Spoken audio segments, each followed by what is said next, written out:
جابر بن عبداللہ نے فرمایا کہ نبی کریم صلی اللہ علیہ وسلم اپنی سواری پر خواہ اس کا رخ کسی طرف ہو نفل نماز پڑھتے تھے، لیکن جب فرض نماز پڑھنا چاہتے تو سواری سے اتر جاتے اور قبلے کی طرف منہ کر کے نماز پڑھتے۔ صحیح بخاری حدیث نمبر 400۔ عبداللہ بن مسعود نے فرمایا کہ نبی صلی اللہ علیہ وسلم نے نماز پڑھائی۔ ابراہیم نے کہا مجھے نہیں معلوم کہ نماز میں زیادتی ہوئی یا کمی۔ پھر جب آپ نے سلام پھیرا تو آپ سے کہا گیا کہ یا رسول اللہ صلی اللہ علیہ وسلم کیا نماز میں کوئی نیا حکم آیا ہے؟ آپ نے فرمایا آخر کیا بات ہے؟ لوگوں نے کہا آپ نے اتنی رکعتیں پڑھی ہیں۔ یہ سن کر آپ صلی اللہ علیہ وسلم نے اپنے دونوں پاؤں پھیرے اور قبلے کی طرف منہ کر لیا اور سہو کے 2 سجدے کیے اور سلام پھیرا، پھر ہماری طرف متوجہ ہوئے اور فرمایا کہ اگر نماز میں کوئی نیا حکم نازل ہوا ہوتا تو میں تمہیں پہلے ہی ضرور کہہ دیتا، لیکن میں تو تمہارے ہی جیسا آدمی ہوں، جس طرح تم بھولتے ہو میں بھی بھول جاتا ہوں، اس لیے جب میں بھول جایا کروں تو تم مجھے یاد دلایا کرو، اور اگر کسی کو نماز میں شک ہو جائے تو اس وقت ٹھیک بات سوچ لے اور اسی کے مطابق نماز پوری کرے، پھر سلام پھیر کر 2 سجدے سہو کے کر لے۔ صحیح بخاری حدیث نمبر 401۔ انس بن مالک رضی اللہ تعالی عنہ سے روایت ہے کہ عمر رضی اللہ تعالی عنہ نے فرمایا کہ میری 3 باتوں میں جو میرے منہ سے نکلا میرے رب نے ویسا ہی حکم فرمایا۔ میں نے کہا تھا کہ یا رسول اللہ صلی اللہ علیہ وسلم اگر ہم مقام ابراہیم کو نماز پڑھنے کی جگہ بنا سکتے تو اچھا ہوتا۔ اس پر یہ آیت نازل ہوئی اور تم مقام ابراہیم کو نماز پڑھنے کی جگہ بنا لو۔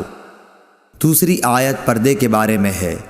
میں نے کہا تھا کہ یا رسول اللہ کاش آپ اپنی عورتوں کو پردے کا حکم دیتے، کیونکہ ان سے اچھے اور برے ہر طرح کے لوگ بات کرتے ہیں۔ اس پر پردے کی آیت نازل ہوئی۔ اور ایک مرتبہ حضور صلی اللہ علیہ وسلم کی بیویاں جوش و خروش میں آپ کی خدمت میں اتفاق کر کے کچھ مطالبات لے کر حاضر ہوئیں۔ میں نے ان سے کہا کہ ہو سکتا ہے کہ اللہ پاک تمہیں طلاق دلا دیں اور تمہارے بدلے تم سے بہتر مسلمہ بیویاں اپنے رسول صلی اللہ علیہ وسلم کو عنایت کریں، تو یہ آیت نازل ہوئی عسیٰ ربہ ان طلقکن ان یبدلہ ازواجا خیرا منکن۔ اور سعید بن ابی مریم نے کہا کہ مجھے یحییٰ بن ایوب نے خبر دی، کہا کہ ہم سے حمید نے بیان کیا، کہا میں نے حضرت انس رضی اللہ تعالی عنہ سے یہ حدیث سنی۔ صحیح بخاری حدیث نمبر 402۔ عبداللہ بن عمر سے روایت ہے آپ نے فرمایا کہ لوگ قباء میں فجر کی نماز پڑھ رہے تھے کہ اتنے میں ایک آنے والا آیا، اس نے بتایا کہ رسول اللہ صلی اللہ علیہ وسلم پر کل وحی نازل ہوئی ہے اور انہیں کعبے کی طرف نماز میں منہ کرنے کا حکم ہو گیا ہے۔ چنانچہ ان لوگوں نے بھی کعبے کی جانب منہ کر لیے، جبکہ اس وقت وہ شام کی جانب منہ کیے ہوئے تھے، اس لیے وہ سب کعبے کی جانب گھوم گئے۔ صحیح بخاری حدیث نمبر 403۔ جناب عبداللہ سے روایت ہے انہوں نے فرمایا کہ نبی کریم صلی اللہ علیہ وسلم نے بھولے سے ظہر کی نماز ایک مرتبہ 5 رکعت پڑھی۔ اس پر لوگوں نے پوچھا کہ کیا نماز میں زیادتی ہو گئی ہے؟ آپ صلی اللہ علیہ وسلم نے فرمایا کیا بات ہے؟ صحابہ نے عرض کی کہ آپ نے 5 رکعت پڑھی ہیں۔ عبداللہ بن مسعود رضی اللہ تعالیٰ عنہ نے فرمایا کہ پھر آپ نے اپنے پاؤں موڑ لیے اور سہو کے 2 سجدے کیے۔ صحیح بخاری حدیث نمبر 404۔ انس بن مالک رضی اللہ تعالیٰ عنہ سے روایت ہے کہ نبی کریم صلی اللہ علیہ وسلم نے قبلے کی طرف دیوار پر بلغم دیکھا جو آپ کو ناگوار گزرا، اور یہ ناگواری آپ کے چہرہ مبارک پر دکھائی دینے لگی۔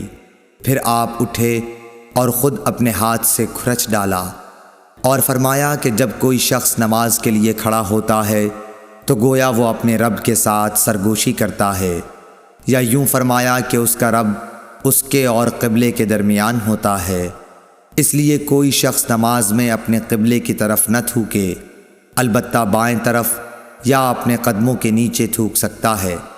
پھر آپ نے اپنی چادر کا کنارہ لیا، اس پر تھوکا، پھر اس کو الٹ پلٹ کیا اور فرمایا یا اس طرح کر لیا کرو۔ صحیح بخاری حدیث نمبر 405۔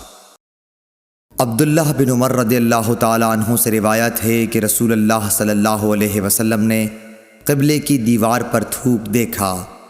آپ صلی اللہ علیہ وسلم نے اسے کھرچ ڈالا۔